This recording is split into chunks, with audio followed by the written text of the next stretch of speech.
Welcome to the University of San Francisco, and welcome to the Nobel Prize Lecture Series.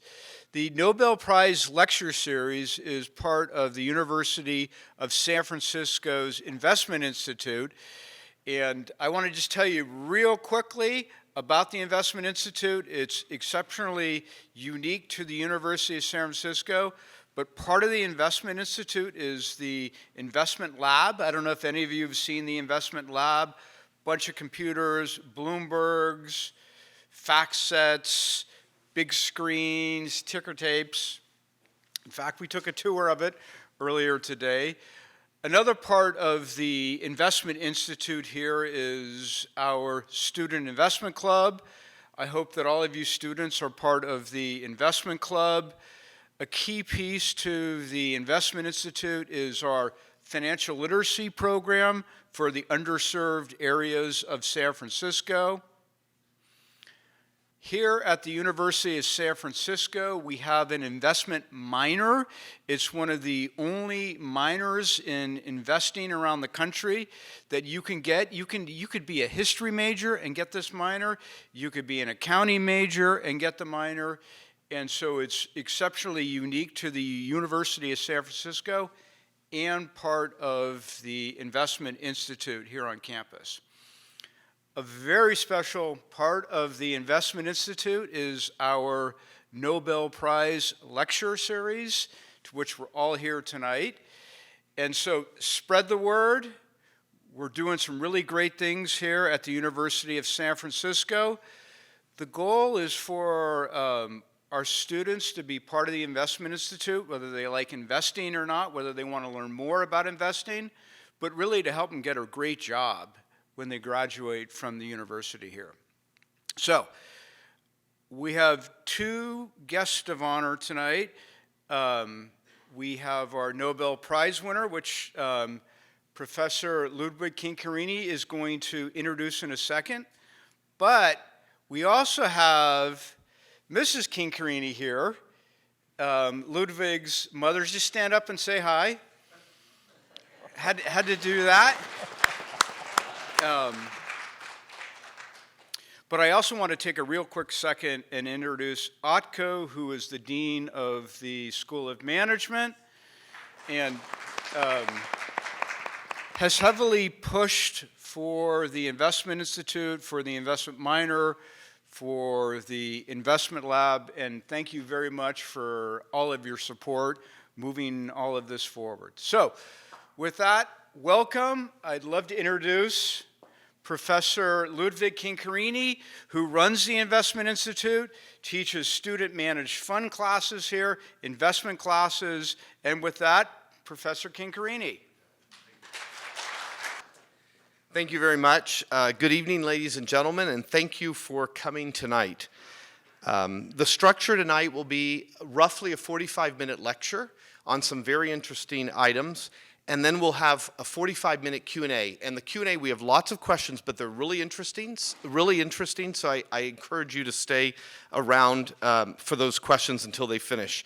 At the very end, we'll also take audience questions, and I'm sure someone's contacted you about that, and we'll have audience members come up to interview the guest speaker. So after the lecture, we'll have a 5-minute break, and then we're going to start the Q&A.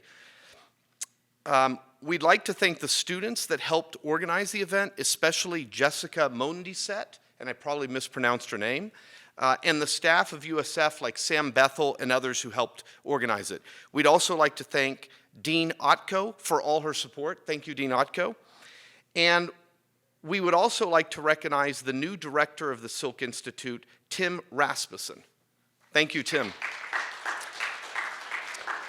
And most importantly, I want to thank Jeff Silk, Naomi Silk, and the Silk family for continuing to contribute to the University of San Francisco and making it a better place, but also the larger community a better place. Could we give a hand for the Silk family? Please turn off your cell phones if you could. And we're going to have a video introduce the guest speaker tonight. But I wanted to tell you a little bit of a funny story. When Phil Dybvig won the Nobel Prize in economics, his daughter, who was in college, made a deduction about the Nobel Prize and told all of her friends. So what did she tell all of her friends? She said, if my father can win the Nobel Prize, anyone can win the Nobel Prize. Have you ever wondered why we have banks? Why do we have checking accounts, and why do we have saving accounts? Our guest speaker wondered the same thing. In 1983, he and Douglas Diamond published a theoretical model of banks to understand why we have banks and why we have deposit insurance. They also attempted to understand the problems that deposit insurance may or may not resolve.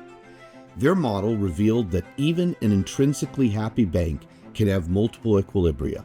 A good one where everyone is happy, and a bad one where customers rush to withdraw their money and cause a bank failure. The authors had read about these bank failures in the Great Depression of 1929. Their paper was simple but very elegant. Even though the world had already understood some aspects of the value of deposit insurance, which was completed in 1933 with the formation of the FDIC, their model allowed an understanding of the dynamic issues in banking.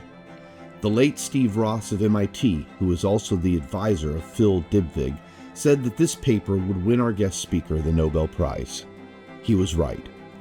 In 2022, Phil Dybvig and his co-author Doug Diamond, along with Fed Chairman Ben Bernanke, received the Nobel Prize in Economics for their research on banks and bank crises.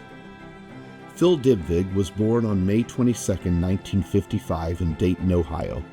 He graduated with a bachelor's degree in mathematics and physics from Indiana University. He obtained his PhD in economics from Yale University. He has been a professor at Yale University and Princeton University. He is currently the Boatman's Bankshares Professor of Banking and Finance at Washington University in St. Louis. Today he will discuss related issues, the problems and holes that he sees in GAAP accounting standards, or what he likes to call the gaps in GAAP. After his lecture, there will be a Q&A session with Dr. Ludwig Chincarini. Would you please give a warm welcome to Professor Phil Dybvig. Thank you very much. I guess that says it all. No, I mean, when I look at that video, I have to remember, I mean, my advisor, Steve Ross, passed a few years ago. He's much too young. When I was young, I didn't think like 74 or whatever was young, but now I do. But he was such a great advisor and so nice to all of us, all of his students. And he would have said the same thing even if he thought there was no chance. So we don't really know whether he thought there was whether he was going to win the prize or not, because he always said nice things about his students. Okay, so what I want to talk about today is about gaps. I think I changed the title slightly from what I gave you, so no big deal. So Ludwig invited me to the Silk Lecture Series because I won the Nobel Prize. Actually, you're not allowed to call a Nobel Prize. Nobel Prize is a copyright of the Nobel Foundation, and it's reserved for the ones in the original will. So my prize is actually the Sverige Prize in Economic Sciences in honor of Alfred Nobel. And so I've decided to call it the Nobel Memorial Prize because then I don't violate the copyright. But anyway, because I won that prize, along with my co-author Doug and with Ben Bernanke, I want to talk, and that's the reason I'm here. I'm going to talk some about the paper that was mentioned in the prize ceremony, and then I'm going to move on to looking at some current issues, kind of in the light of how I think about things because of our earlier work. Okay, I like it when the medical schools have these pages that talk about conflicts. There are a couple of cases in finance, I won't name names, of people who were actually working on Wall Street in some capacity at firms that were involved in the financial crisis, and then they give a talk on the crisis, and it gets one line and a footnote for that firm, which was a big firm in the crisis. So I think it's actually really a good idea for people to have to report their conflicts. I haven't done any consulting so much recently. I was for 12 years a director of a research institute in China, but I don't have any conflicts to report at this time. My co-author, Doug Diamond, he's been a good friend since graduate school. I remember going to his wedding. There was one conference where we were at Jackson Hole, Wyoming, and he and his future wife and I rented a canoe, and I almost missed my flight because we got lost. And I think his future wife was driving like 85 miles per hour to get us to the airport, get me to the airport. But he's a great guy. We've never really fought. I mean, occasionally, if we have an argument, it's always about making the paper better. So while we were working on the paper, it'd be like, I think we should assume X. He'd say, no, you can't assume X. We'll never solve it. We should assume Y. I'd say, no, you can't assume Y. It throws away all the economics, and back and forth and back and forth. And what I'm hoping is that when we got done, the paper that we ended up with is quite simple, and it's relatively easy to understand. I think that's a little bit out of fashion now, but I think it's really useful because having a simple model in the paper means that there are degrees of freedom left so other people can add a lot of things. And I think that that's helped to foster a literature that follows on that we work so hard to make it simple. There's a free copy of the paper here. You probably have access to JSTOR. You can look at the original. Okay, so what's going on in the price paper? So we're kind of looking at why do we have banks? Why do we have these strange demand deposits? And we have kind of a workhorse model of liquidity that comes out of the paper that tells that people have preferences for liquidity. So the underlying preferences in the model is that the depositors are not really sure when they want their money out. So it could be that they're going to be very patient and they'd only want their money out after quite a while, or it could be that they'll need their money out sooner. So I think you're in your neighborhood, and there's somebody up the street who's selling this classic car, which you think is really wonderful, and you need your money out to buy that car because that opportunity won't be there if you don't get your money out now. And it's a lot easier to take your money out than it is to try to get a loan. Maybe that's not even feasible. So it's nice to have money that's demandable, but you can also leave it in. And so that preference for liquidity is what motivates the form of the contract where you're allowed to take your money out in the middle. But what we show is that when the demand deposits, the bank deposits are liquid like that, so people can get their full money out whenever they want, but the assets are not liquid. Think of the bank aggregates deposits from a lot of depositors and lends them to somebody who's building a shopping center. They cannot get their money out of a half-built shopping center. So they're not going to be able to get, even if they write it in the contract that they can get their money out, the organization or the person they're lending money to won't be able to give it to them. And so the problem is, even if the bank is fundamentally sound and even if there's no risk, it could be that there's a bad equilibrium in which I'm a depositor, I'm going to take out my money because I expect everybody else to, and then if I wait, there won't be any money left. And it comes from the fact that the deposits are liquid. You can get your money out when you want them, so because you might have this classic car you want to buy, but the assets are not liquid. And in our model, it's something like this. So like you have a shopping center that's half done. There's no more market for half-done shopping centers. If they interrupt the construction and start to sell it, it may be worth less than the land was at the outset. So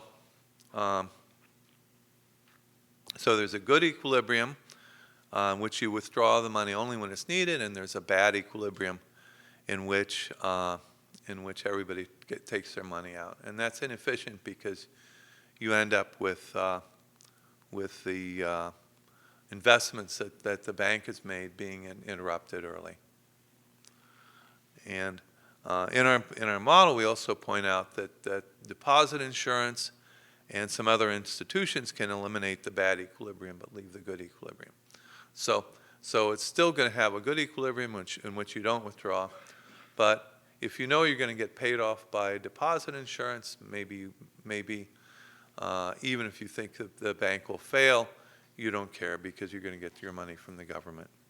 And at the time of the Asia crisis, a lot of people thought it had a lot to do with Dybvig. I actually didn't, because, I don't know, there were some of the same features. There's like liquidity was an issue and multiple equilibrium was an issue, but the whole flavor of the thing didn't seem right. But on the other hand, in the 2008 crisis, there were a lot of things that looked like bank runs, and this has been documented in the literature. There's a really nice article in the Richmond Fed Review not long after the 2008 crisis that talked about all the different things. There was a run on the money market funds, or actual bank runs. There was a run on bank commercial paper, and there was something that looked a lot like a run on the repo market, and which was kind of accompanied by something that was more of a fire sale but has some flavor of a run on mortgage-backed securities. So a lot of things in the crisis fit our model quite well. And one of the most fun things after the crisis, a couple smart people said, because of us, the regulators knew enough to keep the crisis from becoming a second Great Depression. I don't know if that's true, but it's nice that some smart people think that it's plausible. So anyway, those are some of the main things, and those are that are in the paper. Again, they're good equilibrium, bad equilibrium. If I believe nobody else will withdraw except when they get this shock that they find the classic car they want to buy, then I'm not going to run, because I'm confident that few enough people are going to take money out so that there is a lot of money left in the bank. The bank will not have to liquidate a lot of illiquid assets. On the other hand, if I think everybody else is going to take their money out, then I better as well, because if everybody else takes their money out, they're going to start liquidating assets, and they'll pay off the depositors who try to take their money out in the first period, at least some of them, whichever ones are lucky enough to be early in the line, and there won't be any assets left to pay me if I wait. So I better try to take my money out too. That's the bad equilibrium, the bank run equilibrium, and it does real damage in the economy because it interrupts profitable investments. One of the things that Ben Bernanke found in his thesis was that bank runs, bank crises, were probably the best predictor of all the things that he could observe of future financial distress, of future economic distress. And so that's the real effect of the bank runs coming into play. Okay, now if there's deposit insurance, then or a lender of last resort, bank holidays, those are things that might be able to take away the incentive to take money out. People talk about financial panics, financial crisis. I think before our paper, a lot of people thought of bank runs as more of a psychological phenomenon than an economic phenomenon. So part of our contribution was to explain to people that these things can come out of the form of the contract, and they can also they're consistent with rational economic behavior. And it also shows why we also have in our model why you would want that contract in the first place, because it gives people better returns overall than if you didn't have that contract, and it also accommodates their demand for liquidity, the fact that they might want to buy some kind of a classic car. So let me talk about some examples of what it is that I want to talk about. So there were several bank runs. Silicon Valley Bank was probably the most publicized one, and in around the March of 2023, and so we have FDIC deposit insurance. So why isn't it, if you have the deposit insurance, shouldn't the bank be safe? So the idea is that I'm thinking, I'm worried everybody else is going to withdraw. The bank's going to run out of money. I better withdraw too. But with deposit insurance, you say, well, why should I sweat it? So if everybody else withdraws and there's no money in the bank, there's still money in the deposit insurance fund. It has explicit or implicit backing of the government, and I'm going to get paid off. So what's wrong with that argument?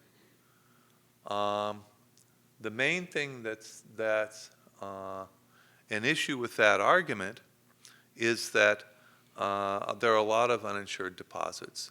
And according to one measure, SVB had 85% of its deposits were uninsured. So let's say that the 15% that are insured stay in the bank, but 85% leave. Then there's not going to be enough money to pay everybody off in full. There's also other things going on. For example, the assets really weren't what they're supposed to be. In my paper with Doug, we wanted to make a point that banks are fragile, even if there's no risk, and even if the assets are ample. So it made our results stronger if we make those assumptions. Everybody knows that the bank can fail if the assets are risky. You know, if the assets are worthless and you can't pay off the depositors, the bank's going to fail.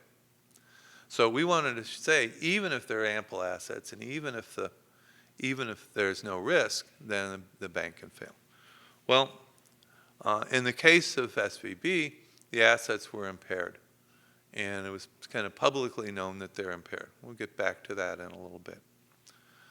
And so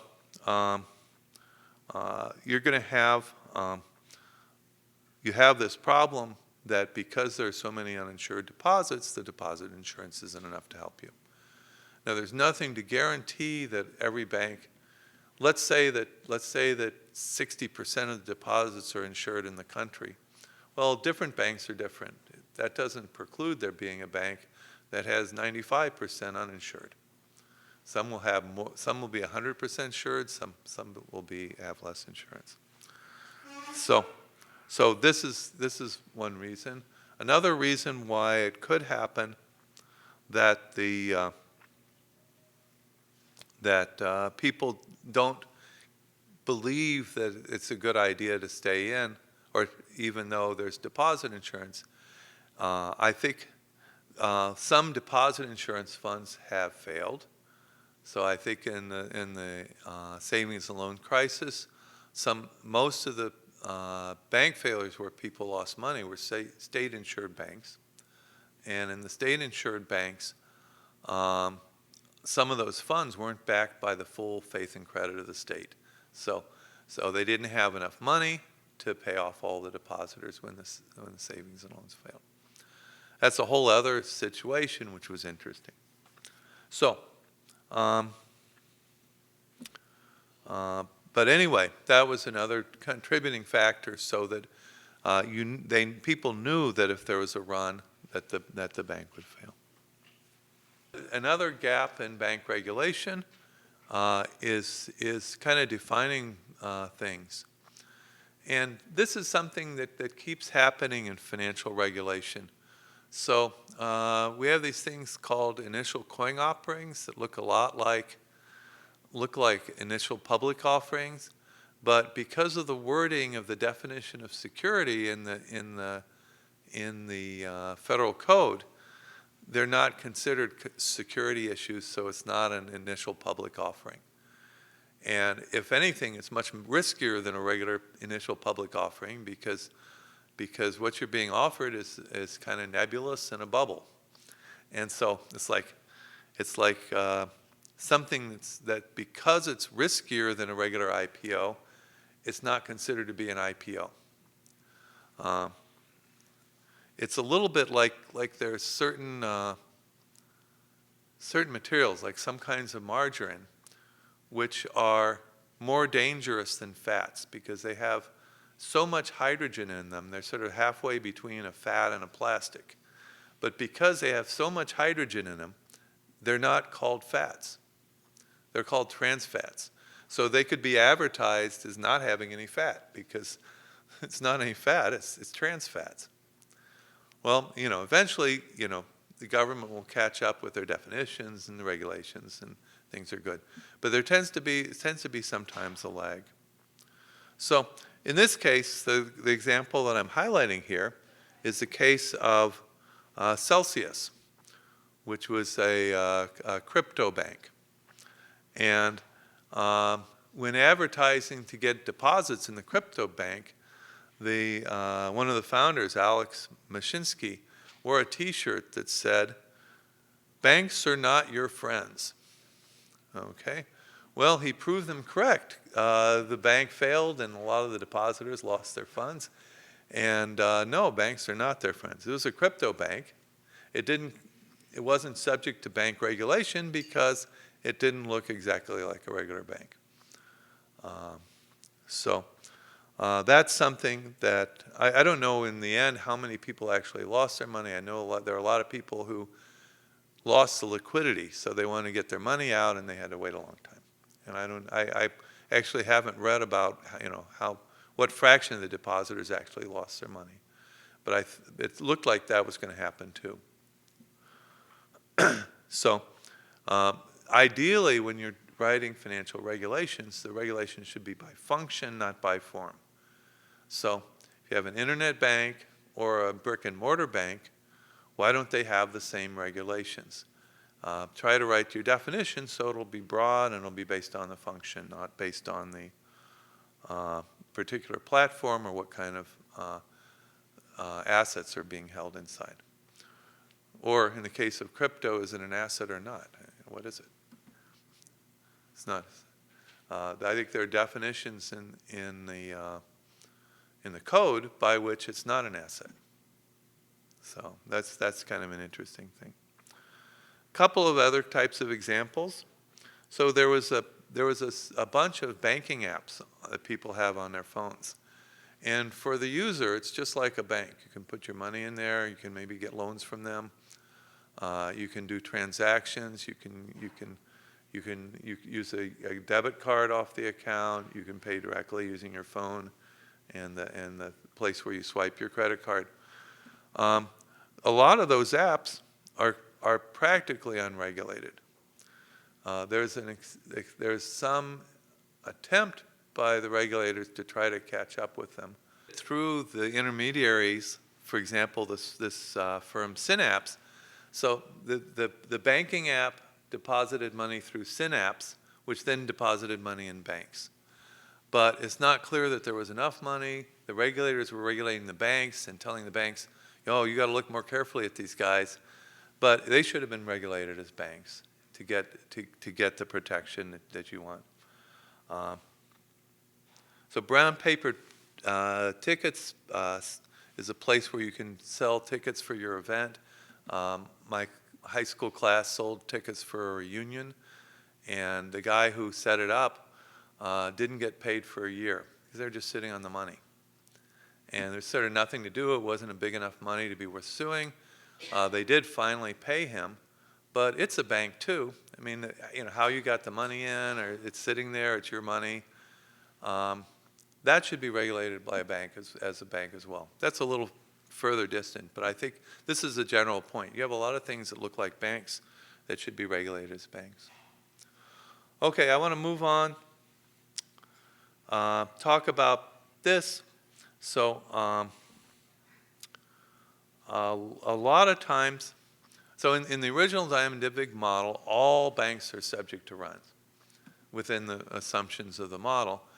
But I think it's not true that all banks are subject to runs, and we see banks like Silicon Valley Bank where the assets are depleted, and in fact it's kind of publicly known that the assets are depleted, and as a result, that tends to trigger a run. But maybe people don't run otherwise. And I think that there are different ways of approaching this. Some people don't like multiple equilibrium, make strong assumptions about what's the special anointed equilibrium. We're going to pick this equilibrium out of this whole bunch of equilibriums. This is going to be our equilibrium that we should focus on. But we're always worried that that's not going to be the right one. And I like the idea of something like our student that I've been working with by the name of Yudong Rao. She has a model in which there's a lender, you could think of as a federal home loan bank, that will come in and save the bank, but they'll only do it if the bank's not too far gone. And so having that lender there, if the bank is really far gone, then the depositors say, nobody's going to save this bank, we should get our money out now. And so that's kind of interesting. I want to talk a little bit about accounting. Probably the rest of the time we'll be talking about accounting. I'm going to beat up on counting a little bit, but I want you to know that accounting is great. It's really magical. It's how we get all of our information. It teaches us things that are not obvious. I had somebody ask me. I said, well, this is in China. Somebody said, we put a bunch of money into the stock market, and then a year later we went to take it out, and we got a lot less. Where'd the money go?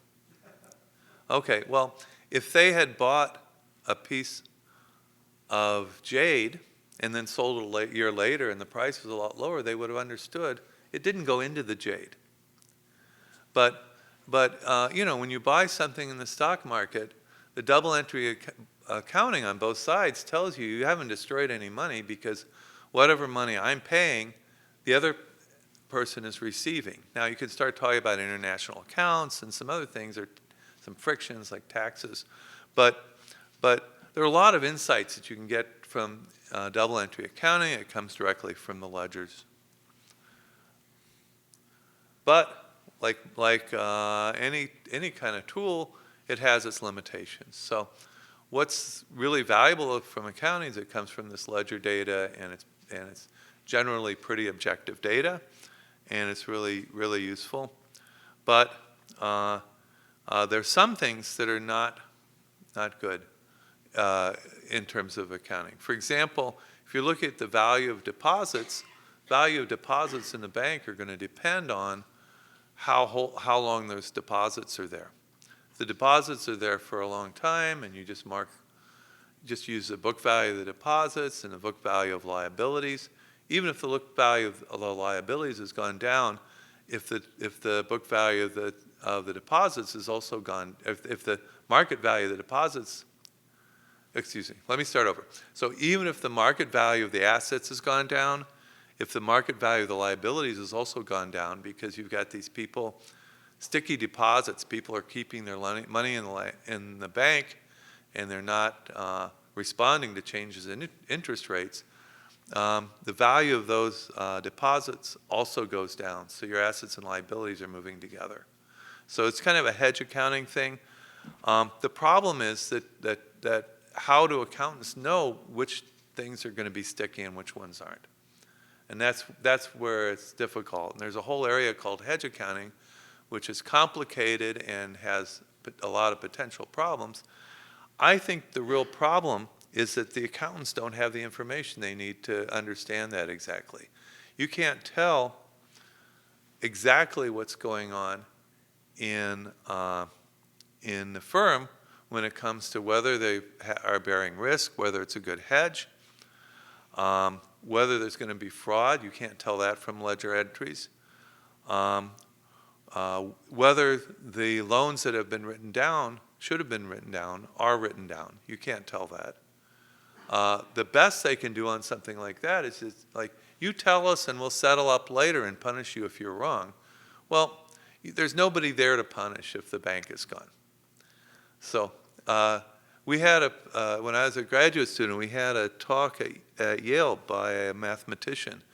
He modeled nuclear war as a repeated game, with the stage games all being the same. And, I raised my hand, I say, the stage games aren't the same after somebody blows up the other country, because there's nobody left to like punish for doing the bad thing in the intermediate time. And that's the same thing with the bank. If you have covered up all your bad loans and the bank fails, there's nobody there. There's no bank there left to get compensation from. So this is a problem. And traditionally, in banking, this was supposed to be handled by the bank examiners. So you have bank examiners who had a broad mandate to go beyond just checking the accounting numbers, doing an accounting audit. They wanted to look at the policy, are you making sound loans? Are there zombie loans on your books? Companies that are only being kept alive because you're lending them more money to make the payments on the loan you gave them last year? Are you is the bank set up in a way that makes it easy to commit fraud? All of these things are there and are the responsibility of the bank examiner. So maybe these are functions in the accounting world that should be managed by somebody other than the accountants. It's not their comparative advantage. I don't think they probably really want this because it has litigation risk, for the same reason a lot of accounting firms have separated from their consulting arms. If actuaries at insurance companies are an example of somebody like this, the accountants do not try to decide whether you have enough assets to cover your insurance liabilities. That's the job of an actuary. They have special training. They use a different set of tools. And I think it would be nice to have something similar for some of these other things that go on. So anyway, I think those are some examples of things where the accounting isn't necessarily the right tool. In the case of Silicon Valley Bank, ironically, it's kind of embarrassing for the bank regulators. Ironically, you could read government websites that told you the market value of some of their assets. It was a simple bank in the sense that a lot of the assets were Treasury securities, and those Treasury securities are liquid and they have market values. And they had, in their accounting statements, they had the book value, which was at original cost adjusted, and it had to be for coupons and interest accruals. And they had in parentheses, what's the market value? And if you look at and the people who are running the bank were saying, hey, take a look at this website, government website. If you look at the market values, they're underwater. We got to get out. And so they did. So anyway, I think if a bank is really sound, it should be that if they're not relying on their deposits staying for value. SVB, maybe if their non-interest bearing deposits had stayed, they would get enough profit from reinvesting those funds that they could have stayed alive. But you can't rely on that. So anyway, I think that's an interesting set of issues, and they're related to the accounting issues. Okay. So anyway, I started with the 1983 paper with Doug Diamond on of banks, and use that as a framework for thinking about some current issues in bank regulation. And some gaps that I see in the current regulation is that not all deposits are insured. I think that you have to be careful if you're going to have insurance on all the deposits. There's another side of banking regulation, which my paper with Doug assumed away when we assumed deposits are riskless. We actually knew about this. And in fact, that's a second reason why bank assets tend to be illiquid, is that there's private information in the banks, and people tend to sell things because they know that their price is too high. And so that kind of adverse selection is one of the reasons things are illiquid. You can't, it's a lemons problem, like George Akerlof taught us about, where you don't, it's hard to get full value of things when there's asymmetric information and the buyer knows more than you do. So anyway, you have to do something to beef up the monitoring, the risk of banks. I think one of the reasons why banks are less, so maybe when we wrote the paper, the 83 paper, I thought that deposit insurance was probably the main reason why banks are stable, and that they would continue to be stable, and then later they weren't. And I think what changed a lot of that is because of the banks were made more competitive, and so they had less extra rents floating around. And so when things were risky and things didn't go so well, there was a lot of slack because they could earn back the money that they needed. So I think that's an interesting thing. Some of these research agendas go in that direction, like the ones of the student I mentioned. Okay, so another problem. So uninsured deposits is a problem. That comes with another set of regulatory challenges to make sure that the banks aren't too risky. Second failure is that when you fail to regulate banks, and when you fail to regulate banks that are banks in function but they aren't called banks. So the Cash Apps is an example of that. Crypto Bank, and this ticket seller. Those are all examples of things that are essentially banks. They hold our money, and but they aren't called banks, and so they're not subject to the same regulation. And then the third thing is this set of sets of regulatory issues with accounting.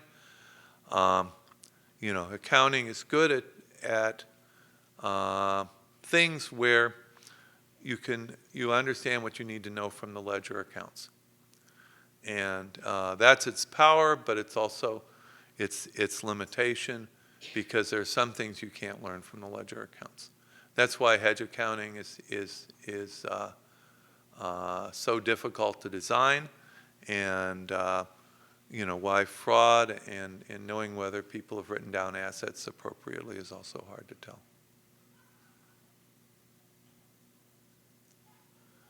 So, molto grazie. Thank you very much.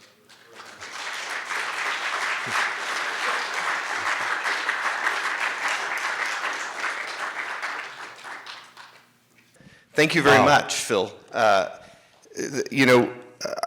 You gave me so many ideas. The first thing I wanted to say is, why doesn't the government create a group of people like you to think about all these issues? Really smart people to come up with, these banks need to be regulated, that's a bank, let's do this. Why aren't they doing that? I don't know. I think that there are lots of economists in the government. And for example, my buddy Chester Spatt from graduate school was chief economist at the SEC for a bit. Quasi-governmental agency, the Fed, they probably have working for them more PhD economists than most countries. I don't know. But that doesn't mean they're thinking. It just means they have a lot of economists. Oh, they are thinking, and they also have visitors. For example, I think Doug, for many years, and maybe still is, spends a lot of his summers at the Richmond Fed. And Minneapolis Fed had a lot of famous scholars who spent time there. So Okay, so there are people. I think at least the Fed I know better than some of the other agencies, but I've talked with smart PhD economists at the FDIC, at the SEC. I mean, they are sprinkled around government. Okay, maybe the market just innovates too fast. So I'm going to start with something that is sounds a little bit aggressive, but I thought I'd start with this after you discuss this bank issue. So I was reading a blog of this year's Nobel Prize, and this year's Nobel Prize, by the way, was given to Acemoglu and others for institutions helping growth. And I decided to Google, and I found a blog, and it read something like this. Economists figured out that institutions matter for growth. You don't say, we should really get rid of the Nobel Prize in economics. So, Okay. so let me ask my question, though. The question is this. By the time you wrote your paper with Diamond, the real world had already understood the importance of bank runs, and they'd created deposit insurance. That is, in a sense, the real world had figured it out. So we also have a question related to that from Nobel Prize winner Jim Heckman. He submitted the following question. What did your work add that was not just common sense? Well, I think so. So that's always an interesting question. You can say ex post, well, all that's natural, but it's not necessarily what people thought before. So I don't think they had it all figured out. As I say, a lot of people thought of it as a psychological phenomenon that you have bank runs. And by the way, I think that the blog guy has missed the whole point of Acemoglu and these guys' research. If that's what they thought the main result was, but anyway, I think so understanding that it's not just a psychological problem. Now I don't know. I mean, Ben Bernanke would be the person to ask because he's actually gone through all the history and the legislative records. I'm not a historian. I don't know that much history, but I think that the main point of deposit insurance was to protect the depositors, not so much because it was expected to provide stability. But even if they put it in, and that some people understood what was a good reason, and one of the reasons that people thought about was a good reason, it's still useful to understand which is the correct reason and why that's true. I have a little story that I think is fun. So when I was at Yale, Jim Tobin won the Nobel Prize, and the press came in and they wanted him to explain it. He goes, blah, blah, blah, blah, blah, blah, blah, da, da, da, da, da, da. And they said, oh, no. We need this really simple. How can you do it? He was talking about, he really got it for his work in macro, but that was too politically sensitive, so they gave it to him for mean variance theory. And everybody says, what about at Markowitz? But anyway, he says that. So he says that, and they say, oh, no, we need this simple. This has to be one syllable words and very clear so everybody understands. He says, blah, blah, blah, blah, blah, blah, blah. They say, no. You got to make it simpler. And he says, blah, blah, blah, blah, blah, blah. And then finally, and they said, no, you don't get it. We need this really simple. And he said, don't put all your eggs in one basket. Okay? And the next day there was a cartoon in the newspaper which says, and the Nobel Prize for Medicine is awarded for an apple a day. That's great. So sometimes it's the main conclusion isn't necessarily what comes through in the end in the press. Okay, thank you for that. So I'm going to I have some questions that I'll ask later. These are our standard questions, and then we'll also pick some audience questions. What is the biggest lesson that you have learned in your career about economics? I don't know. No, let's see. So I guess, I mean, I don't know what the biggest is. And I'm not a kind of a top 10 list kind of guy. But one important lesson is to keep things as simple as possible, but not any simpler. Try to avoid letting your priors dominate your thinking. For example, your political priors.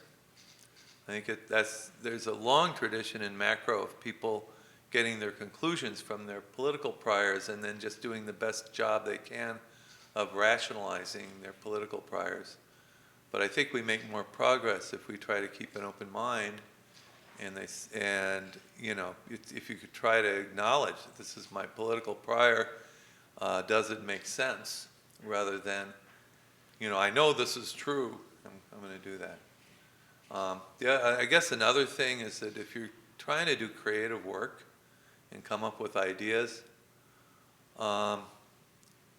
you need to be relaxed. You need to have something that's kind of like playtime, downtime. You can't be on a schedule. You can't be really nervous, and that's something that I think is really important. Okay, thank you. After you won the Nobel Prize, what is the most amazing thing that happened? So I think the most amazing thing is probably the Nobel Week in Stockholm.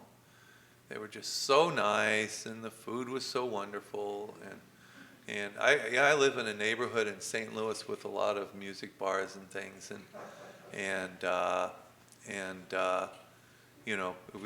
we certainly drink bubbly and stuff. But I had more and better bubbly that week than any other time in my life, and lots of other things.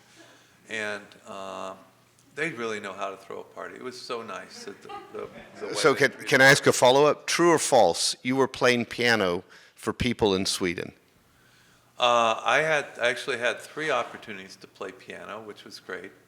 I thought I was going to be a joint music and math major when I went to college, which is one of the main reasons I picked Indiana, because of the great music school there. But I did get a chance to play 3 times. That's great. Any particular song? Well, so the first time I got to play, the first event I went to was a dinner with the Economic Sciences Committee and the spouses, and so we go to dinner, and there's a friend of mine, Ingrid Werner, who was there. She's on the prize committee, and she's at Ohio State. And they're serving dessert, and she came over to me, and she said, I remember you used to play piano in the lobby of the hotels at a lot of the conferences. That's probably like the Western Finance Conference when it was still small. And he says, there's a piano in the corner, you should play. So I went over and started playing a song. The song was Some Other Time, which is slightly obscure jazz tune. It was written by Leonard Bernstein. It was for the musical On the Town, but they didn't put it in the movie because they thought it would slow down the action. But it's just very beautiful. The words are haunting too. It's a nice tune. So I start playing this relatively obscure tune, and the guy next to me names the tune, and this lady across the room, it turns out it's the wife of the chair of the prize committee, stands up and starts singing it. And it comes over to the piano and calls a couple other really great tunes. So that was fun. That is great. What is something that you learned from a family member that has helped you in your career? Which things did I learn from a family member? So the last time, I don't know this helped me in my career, but this is what comes to mind. Is that the last time I saw my mom before she passed, she said, when you're a kid, you never once came to me and said, Mom, I'm bored, I don't know what to do. And I think that's a big strength of mine. And I didn't appreciate before how big a strength it is. That there are just so many interesting things. There's always something else I could learn about if I only had more time. And I think that kind of drive is maybe why I was a good fit for a research career. There are a lot of people plenty smart to do research, but they don't have the right preferences. And I just really had this burning desire to know all sorts of things. So I'm really curious about something, and then you know, if you really want to know the answer, then it's fun spending 60 hours a week on it, even though it's hard work. But if you're doing it because you think it'll help you get tenure, then working on it for 3 hours a week is agony. So. Thank you. Out of all your accomplishments, what are you most proud of and why? Yeah, I don't know. That's a good question. I actually don't know what to say. I work really hard to be forward-looking, and so, you know, something that's celebrating something in the past or saying, I'm so proud of this thing that happened in the past. It's you know, it's not mostly what you know, the way I think. I mean, you know. What are you thinking forward? Oh, I'm trying to figure out what I'm going to be doing next year. I assume I'll be doing research and teaching students, but if always wondering whether I should be doing something different. Should I spend more time on policy advice, often unsolicited? Should I be spending more time on my own research? Should I be doing new projects instead of old projects? Should I be taking more vacations? I don't know. But that's kind of the forward-looking. Okay, great. Who was a mentor of yours? Can you describe the greatest lesson he taught you? What are the greatest lessons that you have passed on to your students? Okay, so again, I'm not a big top 10 list guy, but so if you ask who's my mentor, I automatically think of Steve Ross, and I don't know, he just taught me a lot of things about doing research. I think the taste for simplicity partly comes from him.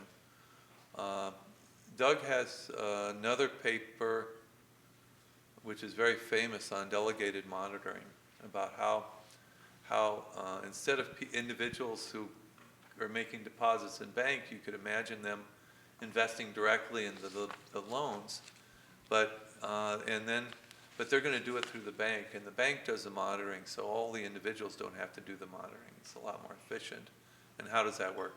But anyhow, he had a version of this paper, and he had taken it before Steve came to Yale to Tobin, and Tobin had said, well, you know, does it work if you assume more general utility? Does it work if you do assume this? Does it work if you assume this? And he kept adding all this stuff to the paper. And he went to Steve, and Steve said, what's all this crap in here? I wanted you to keep taking things out of this paper until it doesn't work, and then add one back in, and you'll have a sensible paper. So I think that was good. Another thing he said is that I think is good advice for most young scholars, is that they would start pontificating and talking about the grand economic scheme and this and that and the other thing. And he'd say, leave it to Ken Arrow. It's like Ken Arrow is, you know, very good at this kind of big picture description and talking about insurance markets in general and all this stuff. But mostly when you're, you know, and it takes a long time before you don't just get into trouble doing that, because you talk about that in the beginning of your seminar, all of a sudden people are arguing about this thing that's not even essential for your paper. But that's another thing that he taught me, is that, you know, if you're giving a seminar, it's supposed to be about your paper. It's not about the whole world. It's not a nod to people who've done other things in this literature that have no connection to your paper. If you're going to talk about the literature, it should be because it ties back to your paper.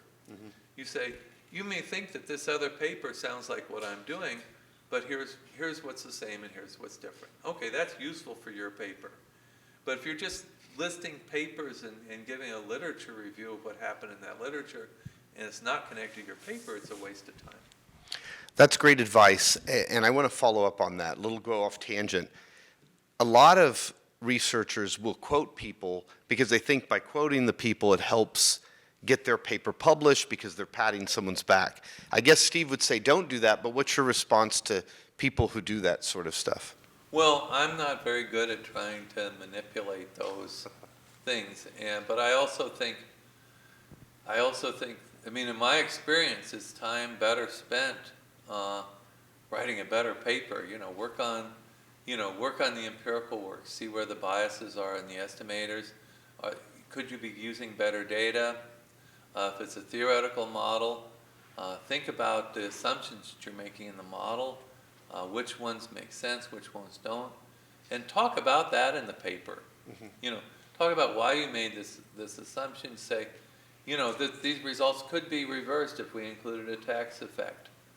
And so maybe somebody else will write a paper on that. But, talk about, focus on your paper. And I don't know, there is this, somebody told me, a theorist told me, says, oh, empiricists are much more street smart than we are. And that's why they have 50 citations in their papers. But I don't know. Life is too short to do this stuff. If you're going to do this stuff, why be an academic in the first place? You're an academic because you like to do research, because you like the freedom, you like to teach the students. You're not an academic because you like to suck up to some big people in the field. Yeah, no, I agree with you. I agree with you. What 3 pieces of advice would you give to students at the University of San Francisco to be successful in their business career or in their life? So, the first piece of advice, which is true even for PhD students, but it's especially true for undergraduates, is don't be too vocational. And yes, you want to have the courses that'll help you make a living, and it's going to be great to take finance courses, but also take other things just for fun, because you're interested. Maybe you'll actually, maybe it'll lead to a little different career, or maybe you'll do something in archaeology, it'll get you interested in the Middle East, and you end up doing venture capital in the Middle East. Look at things that you don't know about, take a risk, don't, take a course where you're not sure you're going to get an A, but it might be interesting. Take a course in something you don't know about. A lot of creativity is having a lot of different ideas to mix together, and you can combine in new ways, and you just want to be exposed to a lot of stuff. Okay, I don't mind your being a business major, but that shouldn't be your whole life. So I guess that's one piece of advice. Do your best to, which is I guess it's the same piece of advice. Do your best not to get too narrow, because you always, I don't know, our whole life we're throwing away options. It's inevitable. We take this one or that one. Either way, you're throwing away an option to go the other way. But keep options open as long as you can. Any others? That was one, but we can stop there. But do you have two more? Two more. Two more. When you graduate, give money back to your university. It'll make you feel really good.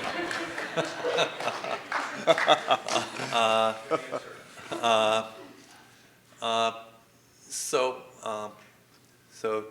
two more. So when I was an undergraduate, and probably until I was 30, till I was tenured, I only believed in corner solutions, and I think that's maybe okay.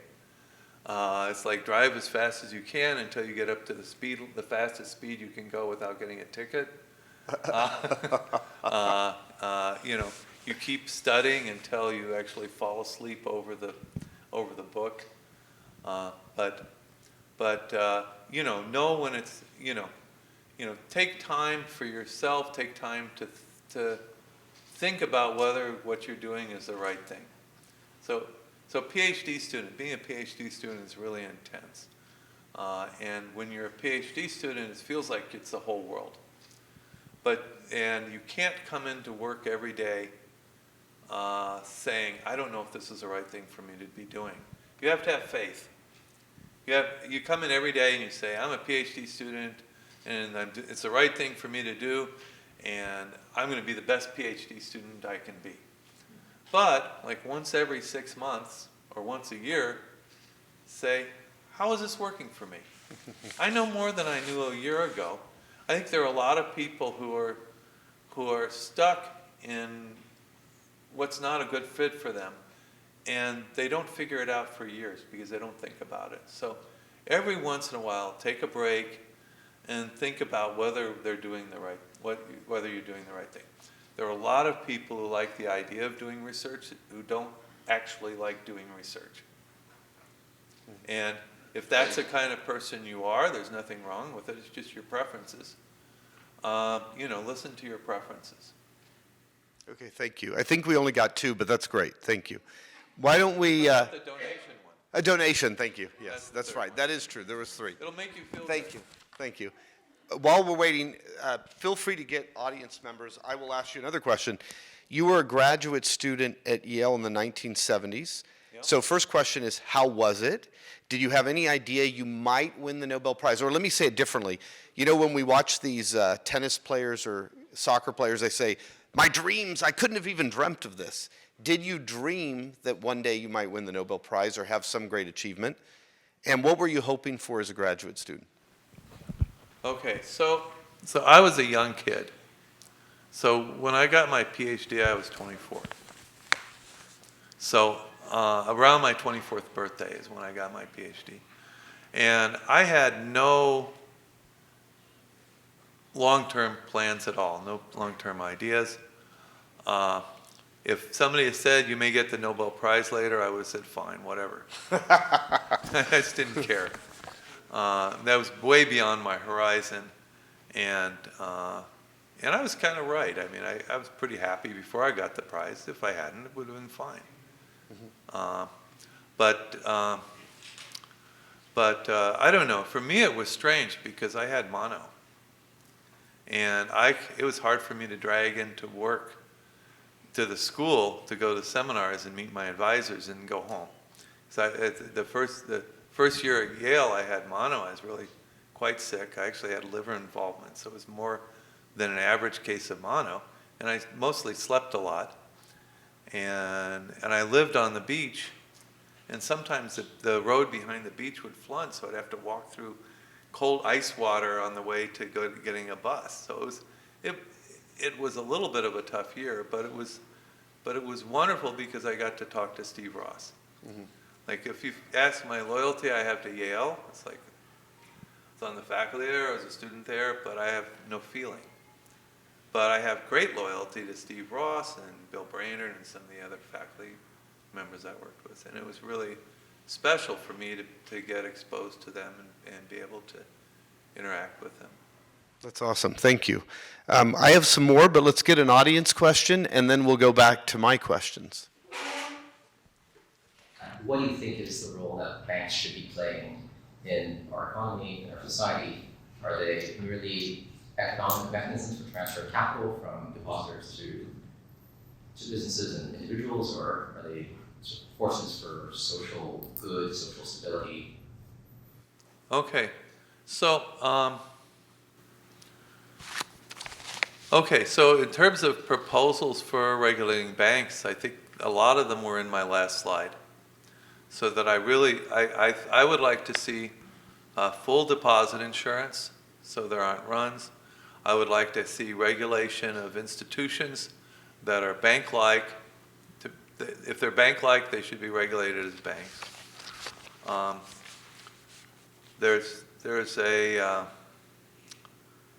And something should be done on this. I'm not fond of Basel. I think it makes the regulators lazy, and then they make mistakes, and that's why you had bank failures in spite of having Basel.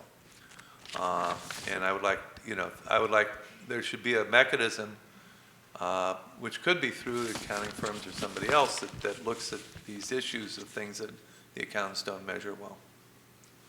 sorry, just one counterpoint to your proposal for sort of universal deposit insurance. I guess the counterargument to that is it creates moral hazard for institutions to take additional risks. So, okay, so there are two parts of this. One is that for the bank, it doesn't change the incentives. It just changes who bears the downside. So if you have these set of deposits, which you have to pay off to stay in business, you don't care. It's like between the deposit insurance, deposit insurer and the depositor, who pays the downside. So that doesn't change incentives. Now, there's this fringe idea that somehow the depositors not having insurance creates incentives for beneficial monitoring. So a good example of this would be like Continental Illinois Bank in the 80s. And it's true that the depositors who were uninsured did monitor the bank more, but it wasn't useful. It just caused problems for the regulators. So the thing is that if you have long-term deposits that are stuck in there, they have no incentive to monitor on the short-term things. If you have short-term deposits, they leave and cause problems. And then the other thing is that a lot of the example of people of uninsured deposits are not going to monitor anyhow. There's a Wall Street Journal article featured a plumber from Newark who after a successful career had sold his house for $1.2 million and had all that money in the bank and lost all of it except for $250,000. And I don't think that generated any useful monitoring. I spoke to you about this or wrote to you about it a while back. Is anyone building models that advance yours where you actually look at the elasticity of different depositors to see if that's doing anything? That's a trend, but I also think it's a trap. So in Europe, there's a part of the bank regulation, part of Basel, which they try to look at different deposits and rank how sticky they are to decide who's going to run. The problem is who's going to run is endogenous. If you have a big enough problem, anybody who's uninsured is going to run. And, how quickly they run, it could vary. But I don't think that's the right way to look. I think you want to, given that you're going to have this deposit insurance fund that needs to be protected, you want to be pretty bulletproof about runs. So Okay. there's an interesting empirical question, by the way. You could just say banks only can hold safe assets. They can only hold treasuries matched to the maturity structure of their liabilities. And the question is the liquidity provision by banks surplus liquidity? And I don't know. I mean, that's an empirical question. It seems like it would be a reckless thing to just try, because it could be that you really cause big problems in the economy because the lending would be shut down. But it's possible that there'd be like stock companies that would come up that could replace them for the lending. So like GMAC for car loans. Mm-hmm. It's financed by equity, not by deposits. And so there's not a mismatch because the equity isn't liquid either. Okay, thank you. Is there another question? Hi, thank you so much. Just full disclosure, I worked at the Historical Government and then at the San Francisco Fed, so I have a slight bias, but I also have some insight, and so I can just speak to the exceptional skill and integrity of all the economists that work in those institutions. But my question is related to Basel III Endgame and the current election we had nationally, and as it relates to also the Supreme Court ruling where banks can sue the Federal Reserve and different agencies. So when we look at a regulatory framework that is anticipated to be even more substantially diminished than we already have, what do you think are going to be kind of either the outcomes we'll tend to observe, or also what are going to be some outside market mechanisms that can help mitigate some of the excessive risk taking that we might see? So, I guess my reaction is I don't know, and a lot of this is frightening. So probably that's the subtext of your argument, is that it's not clear. I mean, there are editorials which I thought were on the mark about, Musk says he's going to go and shake up Treasury. Well, we don't need financial regulators to be shaken up all that much. We need something a little different in terms of, you might want to say, okay, we're going to eliminate the education department. I don't know enough about the education department to know whether that's a good or bad idea, but I do think it's going to cause havoc if you stop regulating the banks. And another troubling thing, which you didn't mention, but it's probably worries me more than the things that you did mention, is that the independence of the Fed is really important. And we have, I don't know, Congress spending rules and the fiscal is completely out of control. We don't have anybody who's a fiscal conservative at this point. It's just like competition for which party can be more populist than the other, and whatever populism is called for by the polls. And you can point to things in both parties that were just crazy on that dimension. We all talk about Trump being unhinged, but what do you think about price controls to stop inflation? It's ridiculous. It's laughable. It's like preying on people who know nothing about economics. Now, the Basel III, I'm not much fan of Basel I, II, III, IV. I think that originally it sounded like it might be a good idea. I'm talking about the regulation part. There's part of Basel Basel's a big organization. It's grown really big, and it does things like it helps countries to coordinate the communication of financial data. And so if you have a branch if an American company is failing and they have a branch in Spain, then the regulators are talking to each other. And so I think, I'm not talking about that. I'm talking about setting the standards for bank regulation.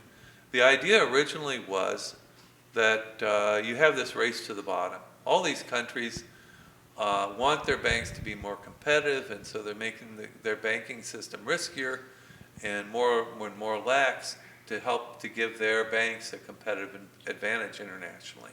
So you want to stop the race to the bottom. So the idea is you get this uniform set of international standards that will they'll do that. Well, they aren't uniform, and they're not very good standards. They're politically motivated. Government debt is riskless. Blah blah blah.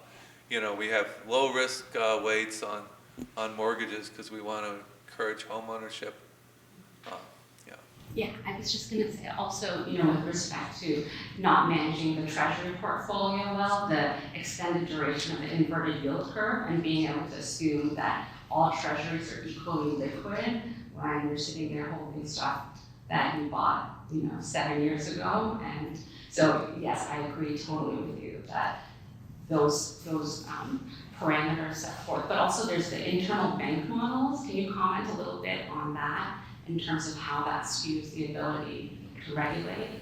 Oh, you mean banks can use their own model to mark things? Yeah, so that well, that's part of Basel. I think is ridiculous. Yeah, so that's.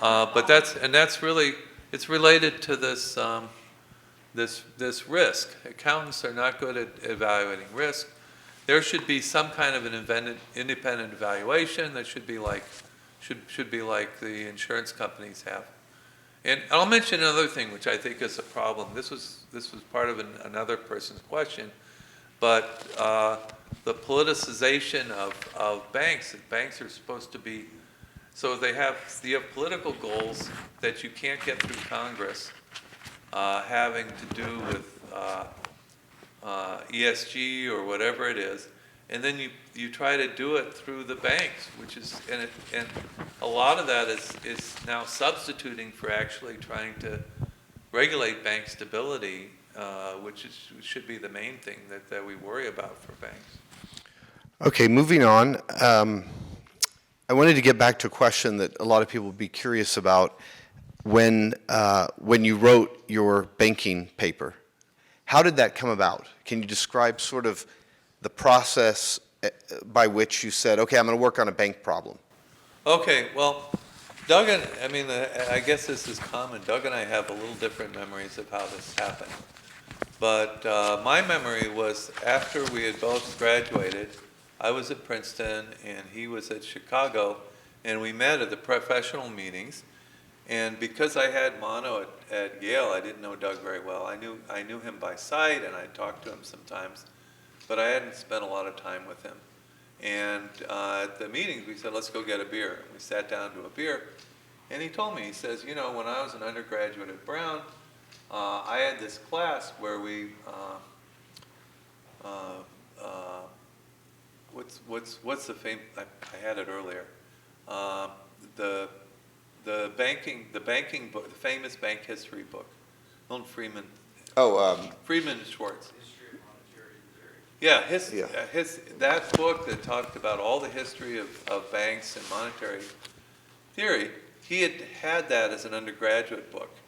And he said, I think that there are a lot of opportunities for using game theory to model banks. Now, we didn't have anything called information economics yet.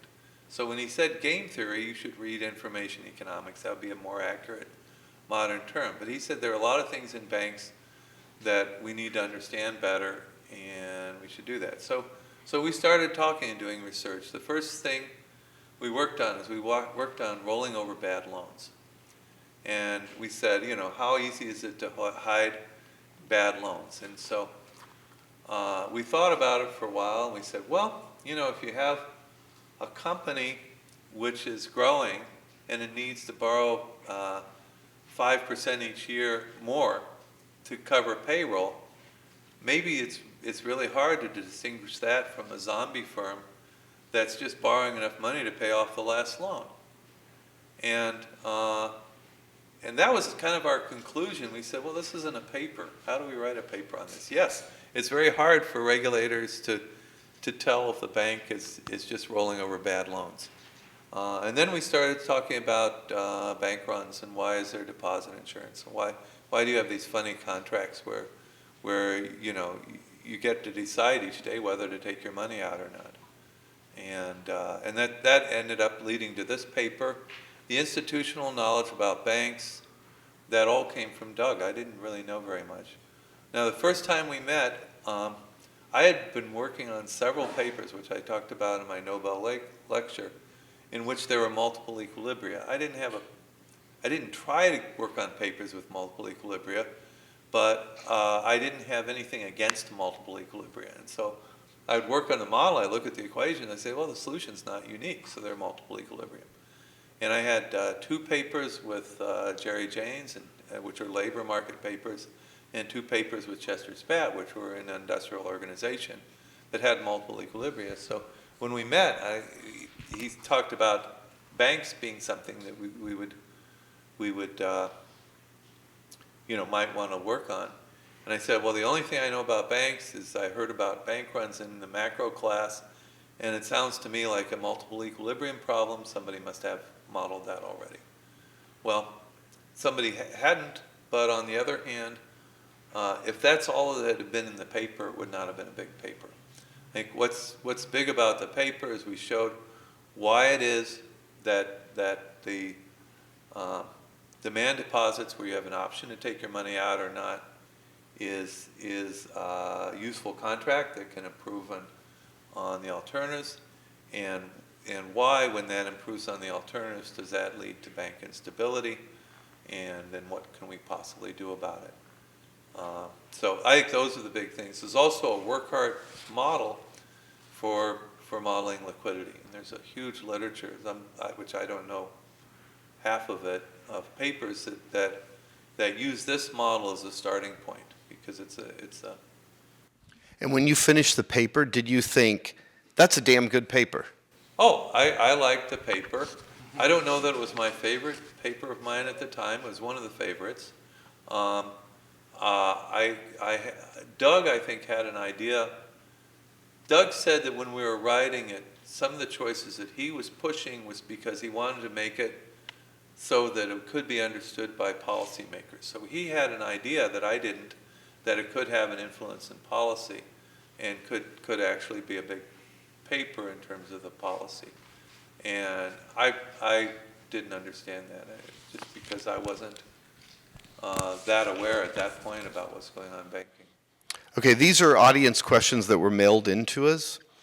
So let's try to ask some of these. Regarding the Diamond Dybvig model and modern banking challenges, in light of the advances in decentralized finance and the increasing role of cryptocurrency, do you see any potential challenges or adaptations needed to the Diamond Dybvig model to account for these new financial instruments and platforms that operate outside traditional banking systems? Okay, well, a lot of it is the more things are different, the more they're the same. And it's like, do you care whether the bank is on an app that's in your hand or it's a brick and mortar bank? And I think that the regulation should reflect that. So it's a challenge for the regulators to get the regulations written in a way where a bank is a bank. Cryptocurrency, I'm kind of a skeptic on cryptocurrency. I'm a big skeptic, actually. So actually, I'm sure that it never got out because it's not a popular thing. But the three of us, Doug and Ben and I, were asked, what do we think about Bitcoin and these cryptocurrencies? And I said, I don't think there's a good use case that's actually socially beneficial at this point. It's good for ripping off naive investors. It's good for gun running and the drug trade. But in terms of sort of day-to-day use, it's good. That's making the world better off. I don't think it's there. Ben said, I guess probably it should be made illegal. And Doug said, well, right now it's not something, but maybe it could develop into something useful in the future. Mm-hmm. So it wasn't a very positive thing about crypto. But I think they have a big lobby and the ones who got the money from the other people have a lot of money to lobby, and they're not going away very soon. But I think that will be a problem, more and more of a problem over time. I think that the regulators, because of the way the regulations are slow, it's been ambiguous whether regulations, as I mentioned before, on things like initial public offerings apply to ICOs. Does it meet the definition of an asset? I don't know. I think there are a lot of interesting regulatory issues that are going to be part of the challenge going forward. Okay, thank you. I think we have another audience live member, and then I still have a couple audience questions that were mailed in. Thank you. Professor Phil, in your Nobel interview biography page, you mentioned depth. And I'm just curious, like, how do you approach balancing depth in your research with maintaining a breadth of interest that perhaps fuel your creativity, given limited time in the day? Oh, you mean what? Depth versus? I guess I don't know. I guess I've never felt a really big conflict because I just flip. I have a short attention span, and so I'll work on something really hard, and then I'll do this. There are people who that the scholar and all the other students work on almost the same problem, and you just so Rob Engel has a bunch of papers on stochastic volatility, and you have arch, large, I don't know, all these different acronyms of different models. By the way, when Tim Bollerslev was in the market, he called it generalized arch, but it was actually less general than arch, because arch could be any function of the history, and his was linear function of history. I said, you should call it large. because I thought, being a Monty Python fan, I thought that would be a good choice. But anyway, I get bored if I work on the same thing again and again. And so I tend not to do refinements, and I tend to work in different areas. But it makes it exciting. It's easy to. You got to be, if you're really interested in something, if you're really curious, then it's not hard work to spend a lot of hours on it. And so if you say, oh, I should stick, some people say, oh, you should find a little area and make it your own. You'll be the expert on the IPO after failed IPO of mid-cap growth stocks or something. I don't know. They'll say, you're this little area, just write a bunch of papers in that area, and then they'll write a letter that say, you're the expert in this area, and you get tenure. But I could never do that. I'm curious about something else. You gotta go where your interest and curiosity is, then you'll be productive. If there's nothing that you're curious about in terms of research, then maybe you shouldn't be doing research. You get paid better and get treated better in industry. So thank you. These are audience questions that were mailed in. I just have a couple more, and if anyone else steps up. Some of these I don't even know if they make sense. In your opinion, how can developing countries with less established banking systems apply the lessons from your work on bank runs to enhance financial stability? Okay, so I'm not really an expert on developing countries. I think that when they're in the process of setting up the banking sector, then they want to think about the bank stability. There's a lot of kind of microfinance things, and actually I had a student who's a black African, and she had worked before coming for her master's degree on venture capital in Africa. I think she was working for Goldman, and she said she thought a lot of the microfinance things where they have the lending clubs and they sit around in a circle and they take turns who gets the money that they're putting into the kitty and so forth. She says she thinks that's bad for development because it tends to reinforce the traditional inefficient farming methods. And if they could get the banking system developed better, then the banks would be nudging them towards more effective means of production. I thought that was really interesting insight. So, but there's a lot of local knowledge like that I don't have. Beyond saying, if you're going to set up banks, do it in a way that they're going to be stable. This is actually, I have one more mail-in audience question, but this is a question related to the Silk Institute. So one piece of it is financial literacy. Do you think we should be teaching middle school students about finance? That's the first part. The second part is, if so, what would you teach them? I think it's probably useful to teach them. I think ironically, it's probably more important for the less talented students. I think for the more talented students, maybe you'd rather teach them math first. So I like the idea of tools before applications, but I think it would also be good to mix, when you're teaching the math tools and algebra, there's no reason why this polynomial can't be a net present value formula. And you can talk about that. The question is how far afield or how much are you going to give away in teaching the math if to explain to them the absence of arbitrage that leads to the net present value formula. An audience question was, do you think we should have a Federal Reserve? I have to ask it. It's an audience. And if so, what changes do you think should be made to the Federal Reserve? So I think we need a Federal Reserve, and because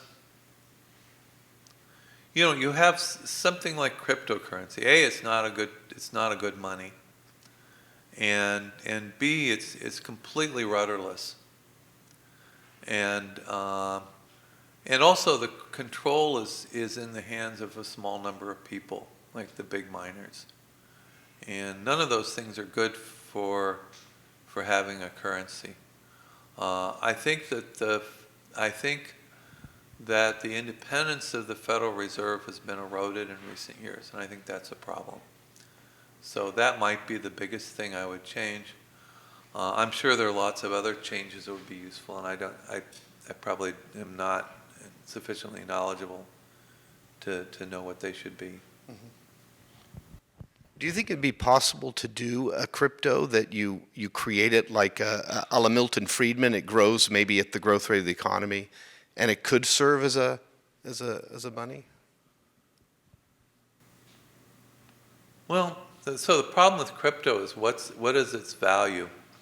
So with the only known equilibrium value of Bitcoin is 0.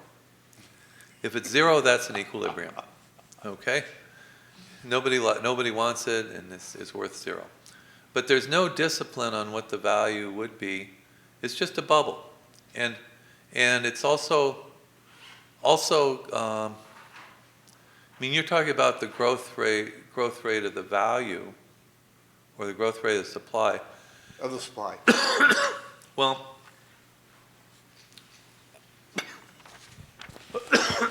if it's going to be a good investment, which has got to be, and not just something which you hold because you can do transactions, then it's in non-decreasing supply, and it can't keep its value over time. It can't be a fair investment over time. If you look at the S&P 500, I had a couple different projects with people which haven't necessarily gone anywhere in the end, in which we looked at the market value of the S&P 500 and then the value of reinvesting in the S&P 500. And in almost every year, the growth rate in the portfolio is bigger than the growth rate of the market value. That means money is coming out of the S&P 500. And so that the reinvested portfolio is growing faster than the market. It's growing faster than the economy. So if Bitcoin is going to grow faster than the economy, then, which it has to if it's going to be a fair rate of investment for people, then its value as a fraction of wealth is going to go to 1. Well, people are not going to, they're going to start consuming out of it. It's not going to happen. So in the long run, it's not an investment. It's not useful. It's not very good as a currency because its value is not anchored. And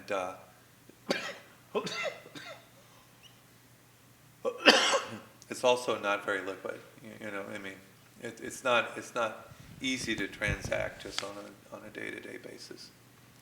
Now, some of that could be handled by technology, but I think it's a completely different animal than a central bank digital currency.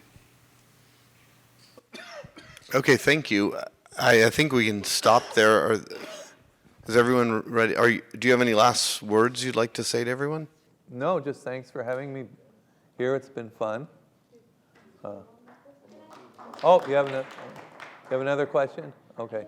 Just relating to the Bitcoin comment, in El Salvador, for example, so dollarization, and they adopted Bitcoin as an official currency. The government rolled out a bunch of smartphones to everybody so they could transact. So what do you think? I understand with respect to the American economy or developed nations, it's not a kind of competitive force, but what about helping to stabilize, less developed countries that have difficulty regulating their money supply? Okay, so they've tied their currency to something unstable. and that could be better than their currency was before, but I don't think it's going to be very good. I mean, the control of the value of Bitcoin is concentrated, and people have no incentive to do anything good for the economy. So in terms of a marginal benefit Well, I guess you don't, though, because No. you're saying it's garbage, whereas dollarization, at least you're anchoring to the U.S. economic policy, so the U.S. it could be that monetary instead of policy. anchoring to the dollar, you should be anchoring to a bundle of currencies. But I think I would probably prefer that to Bitcoin. I just think it just seems, what are they going to do if their, Bitcoin goes to zero or I just think it's I guess if Bitcoin gets to be a bigger bubble, then they're happy. They have some in their wallet. I guess we should stop there. Thank you very much for coming. Thank you for coming.